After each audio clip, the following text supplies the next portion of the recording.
Hey, and welcome back to this week's video. This time, 10 questions you should ask yourself before actually starting a startup. Question number 1, why do you want to do it in the first place? So there are a couple of reasons. Could be freedom, that you want to take your own decisions. Could be around money. So is this a motivator for you? Or is it more about solving a problem that you have encountered in the past?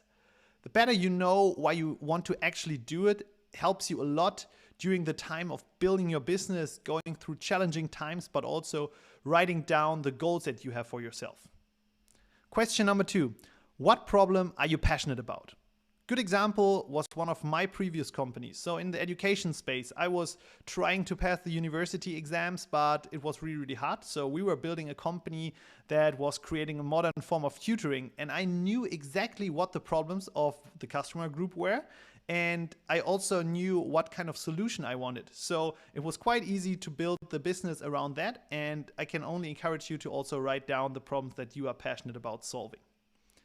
Number 3, is there market demand for your solution? So obviously you can create a great product for something that you think is useful. But if you are the only person in the world that wants to use it, it's quite hard to build a sustainable business out of it. So make sure that you check the market demand for your kind of solution or even the problem that you want to solve in the first place, because otherwise you could end up with a business that no one wants to use. Number 4, what kind of resources do you have and what kind of resources do you need? Resources can be everything. Could be financial resources, so maybe you have some money that you can invest into the company. Could be your specific skill set, so if you are a developer, you can develop the software yourself. But also make sure to write down the things that you don't have and that you would need to get your business off the ground. And this could be a co-founder, but this could also be financial or some technical knowledge. Everything that you have on the list will help you along the road. Number 5, how will you actually market your business? In the past, I often made the mistakes that I built the product first and then I thought about the distribution.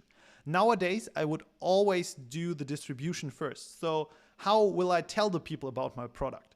Because in the end, it's worthless if no one is using the product. Number 6, what are the risks involved? Getting a business off the ground is hard. So you want to make sure to be aware of the risks, and these can be also financial risks, but can also be in terms of legislation, environment, and these kind of things. And I just want you to write down the risks so that you are fully aware of them and then can make a decision if you actually want to start a business. And to be honest, like most businesses fail, so make sure to really do that. Question number 7. Do I have the required skills to do it? So let's imagine you have studied economics, but you want to create a deep tech software company. So probably you will need another person to develop the software, and you have to write down the skills that you need to actually get the business off the ground. So make sure to do that. And if you don't have the required skills yourself, find someone who can help you on that. And this also brings me to question number 8. Do you actually want to have a co-founder? So building a business is always an up and down. It's a roller coaster. And for me, I always created my companies together with other people because I wanted to share the wins, but also to share the losses. And in most cases, it's really cool if you have different kind of skill sets. So for example, if I'm really good at marketing and my co-founder is really good at developing, this would be a total match. Number 9, can you actually take the roller coaster of being a founder? Being a founder means you have phases where it goes up and you have phases where it goes down. And you need to be aware that everything that you see in the media, it always seems that every business is successful. No, it isn't.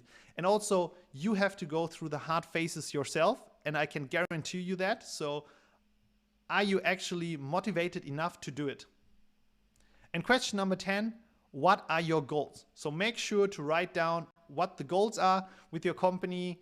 Be very specific. They should be achievable, but also be motivating on a daily basis. And yeah, if you have answered these 10 questions, you are up to a good start for your new business. I wish you all the best. And if you want to learn more about how to build a startup from 0 to 1, make sure to subscribe below.